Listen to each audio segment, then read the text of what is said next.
Hey everybody, I'm your host Chris Burgos, and this is NDI Central Live.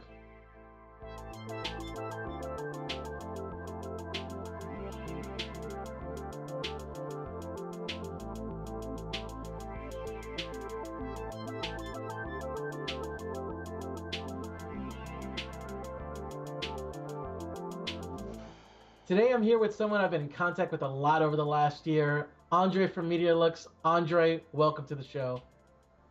Hello everyone, thanks for having me. How's it going, man? It's been great. Andre, I know we've had a lot of conversations previously, but for those who are unfamiliar, can you tell us about Medialooks? Sure. Medialooks is a middleware software development company.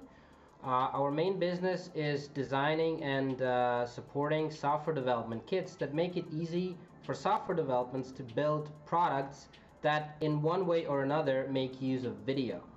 This is what we do. And in specific, we talk about Ndi Integration. In the last year, how has Ndi Integration helped? So the first thing we did when we encountered NDI was obviously to add NDI support into our software development kits. And we've seen fairly quickly that most of our customers have added NDI support into their software applications. And then the other thing we did is we began playing around with a video transport technology that we designed, and we found that there is a need on the market to connect distributed NDI workflows. So we built an easy-to-use software application that can receive an NDI on the input, push it through long distance over public internet, and you can receive it on another end of the world and publish it as NDI on your network. And you can do things like multi-camera remote production, or you can do remote PDZ cam control. And actually, this is what we're using right now, because I offered it to you and you said, okay, why not? And we decided to try use the video transport technology for this particular interview. And you're in the United States, I'm in Europe, and we're doing it. The proof is in the pudding. So as I said, we've been talking with each other for a year now. Let's talk about that last year for Medialooks and some of the cool new things you guys have been seeing with your technology. So what we're working right now is going to be a major update to our technology stack, and that is the GPU pipeline. So all of the stuff that's been happening with the video frames in the engine has been done on the CPU, and that is, with all of the videos, a very resource intensive thing. So we've decided to, in order to solve the performance problems for some of the heavy processing, we decided to do that on the GPU. And this major update is it was a really big deal for us from a technology standpoint. And so with this update, we're expecting to see a really huge performance improvement across all of our products and all of our customers. Sounds really nice. I want to focus on something that sings closer to myself, which is, I know recently Twitch has come up as a Medialooks client, and there have been some cool interactions happening, and I just want you to tell me more about that interaction between Medialooks and Twitch. Sure, there's actually been 3 cases recently where Twitch was kind of involved. The first one was directly with Twitch, who were doing they were helping another team produce an awards show that was called Crunchyroll. That's a big, well-known brand in the anime world, the cartoons and the movies. Yes. And they were doing a broadcast where they had some of the production happening in their home studio. Twitch has their own studio where they produce their weekly show. They produce TwitchCon and a bunch of other stuff. And there was also another venue located some distance in a different network. And they also had a host and an audience, and they were doing sending the signal over there so that the audience could see the stream from the studio.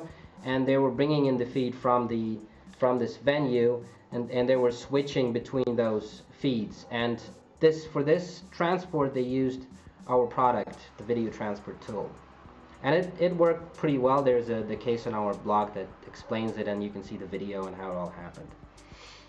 Yeah, I And that really was love the Medialooks software offerings too. Is there any other cool, I would say, emerging or markets that are getting involved? Not even emerging markets, traditional markets that we see getting involved with what you guys are doing on all fronts? so the other two cases that involve Twitch Oh, actually excuse me. Yes. touch on this.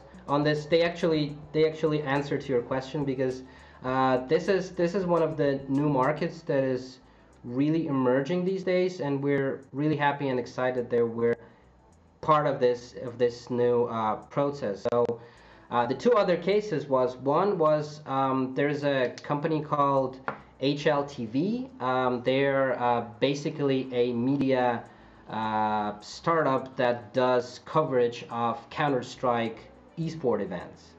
Mm-hmm. And because they are just starting out, and because they are about esports, and esports is basically not a big broadcast thing, and probably will never be, because all these folks, they watch things on Facebook and YouTube on their mobile phones, etc.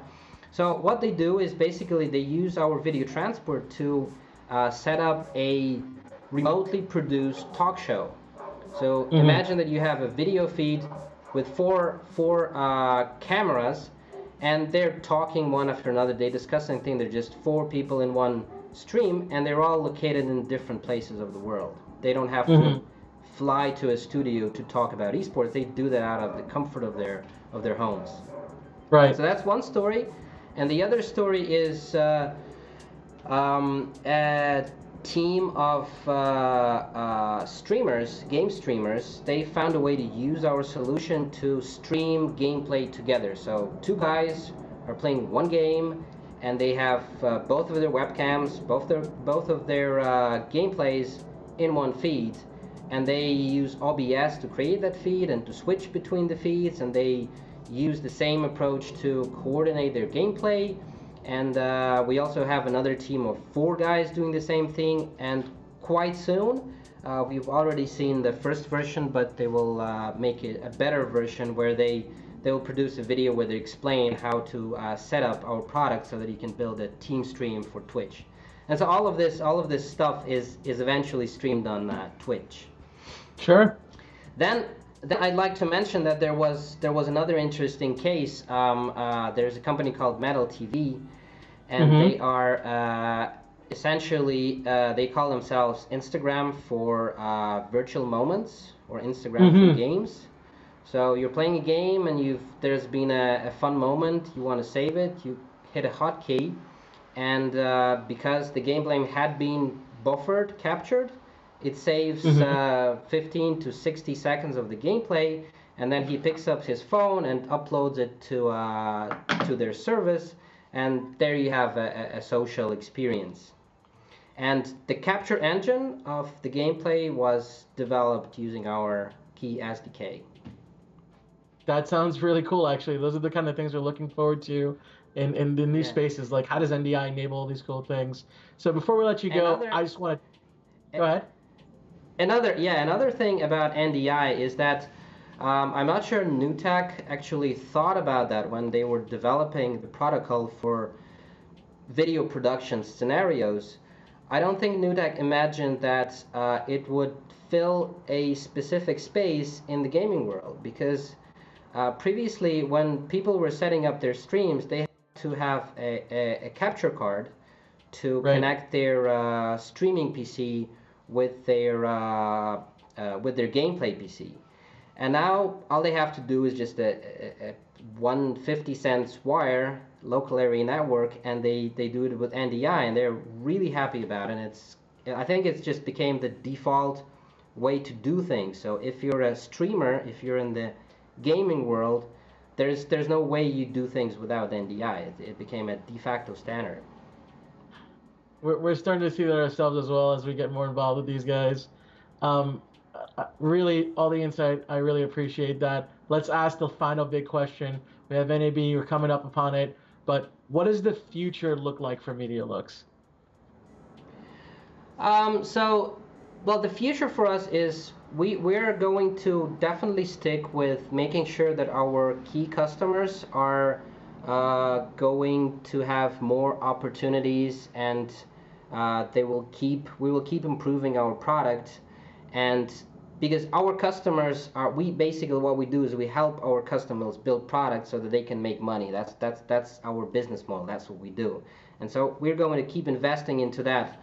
And specifically what we're doing at what we're going to demo at NAB, and what we're doing with video transport, is we're building a centralized management solution. So imagine you open a web page, and over there you see all your locations and all your streams, and you can connect those together. You can publish, you can cancel, and everything is in one screen. So that's going to be called VT Server, and that would be like a more corporate approach to this product, which is currently it's like a hands-on, quick connection way, and we're moving it forward to make it more suitable for more larger scale deployments.